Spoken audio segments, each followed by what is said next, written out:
I think I'm losing my mind, trying to stay inside the lines. It's like you're running in place. Yeah. How you keep staying the same. Yeah. But baby, I get something different.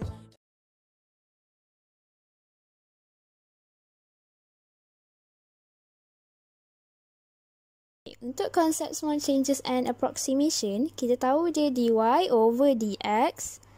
Kita assume dia sama dengan delta y over delta x. So, cara untuk cari delta y adalah dy over dx darab dengan delta x. So, kenapa delta x boleh pindah? Sebab delta y dengan delta x adalah dua perkara yang berbeza. Contohnya, kalau ada curve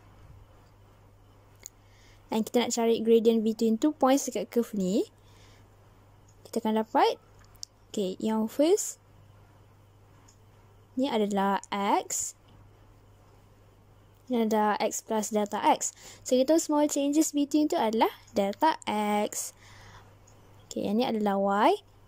And this is y plus delta y. So, kita tahu small changes adalah delta y. Sebab itulah delta y dan delta x adalah dua perkara yang berbeza.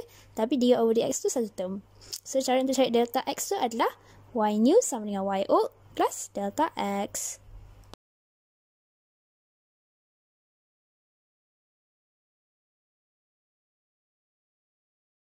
Okay, untuk rate of change pula, bila kata rate, maknanya dia over time. Okay, maknanya dA over dt ke, dV over dt ke, any other variables yang lain. Okay, contoh soalan ada bagi circle.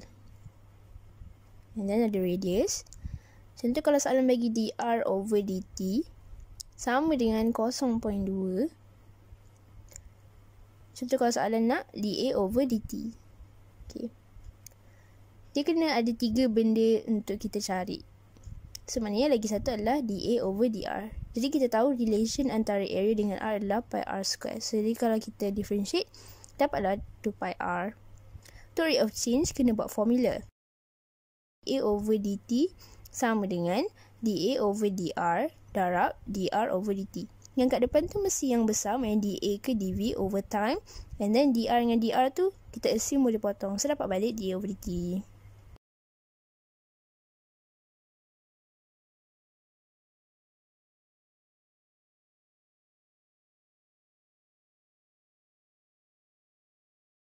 Untuk soalan nombor 2, dah bagilah dV per dt sama dengan 90 pi. Dan dr per dt sama dengan 2.5.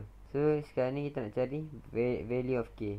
So, formulanya ialah dV per dt sama dengan dV per dr darab dengan dr per dt. Okay, lepas tu kita cari dV per dr. Cara nak cari dia, kita kena differentiate V yang dia dah bagi tu. Kita differentiate dan kita akan dapat 4 pi r square. Nanti kita akan dapat dV per dr menggunakan formula V. Lepas tu kita masukkan nilai dV per dt sama dengan dV per dr darab dengan 2.5. Nanti kita akan dapat nilai K. Sebab dia R sama dengan K. Sebab dia kata radius is K cm. So, nanti kita akan dapat K sama dengan 3.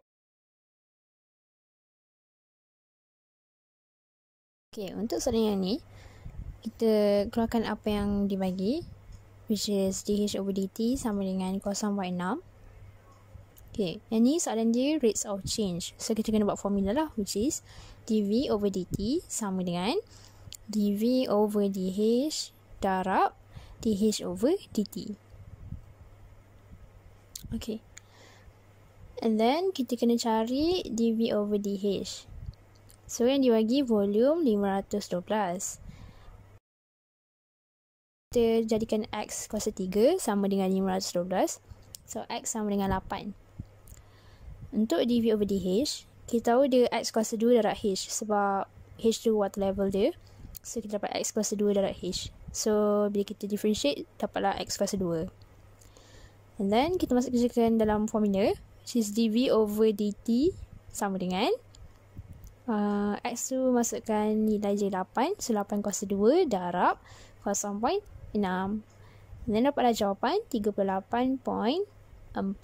cm³ per second.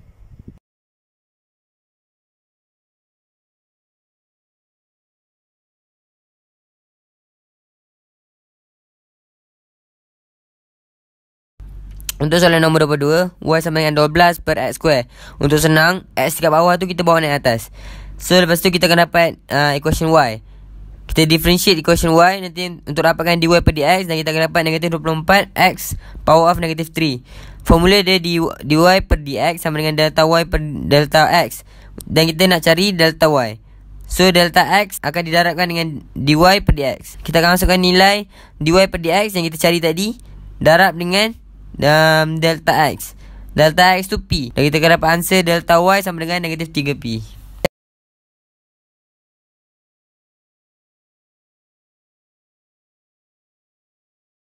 Untuk soalan ni, dia adalah small changes and approximation. Jadi kita tahu kalau konsep tu kita kena guna dv over dh darab dengan delta h. Maknanya kita kena darab dengan small changes yang dibagi.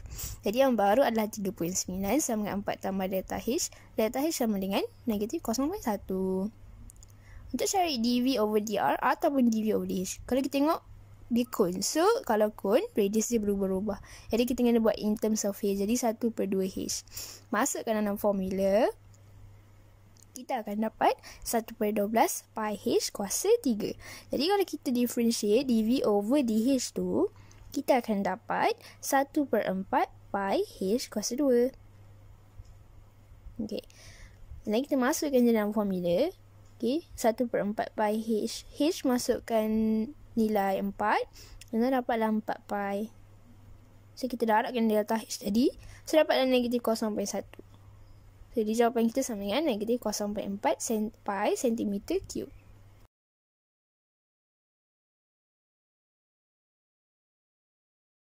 Okay, mula-mula kita keluarkan maklumat dia dulu. Okay, length dibagi sama dengan 2x. Width dia sama dengan x. Dan height dia sama dengan x.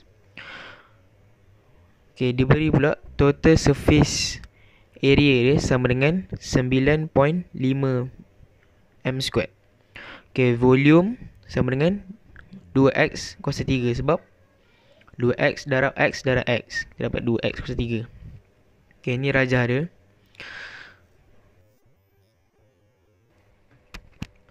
Okay, total surface area sama dengan 4 rectangle darab dengan 2x kuasa 2 tambah dengan 2 square darab dengan x kuasa 2 sama dengan 95. Jadi 10x kuasa 2 sama dengan 95. X akan dapat 0.9747 sama dengan dv over dx darab dengan delta x. Okay, dv per dx kita akan dapat 6x kuasa 2. Jadi dv sama dengan delta v sama dengan 6x kuasa 2 darab 0.02. Jadi delta v sama dengan 6 darab dengan 0.9747 kuasa 2 darab dengan 0.02. Jadi delta v kita akan dapat 0.1140. Okay, jangan lupa 4 significant figure.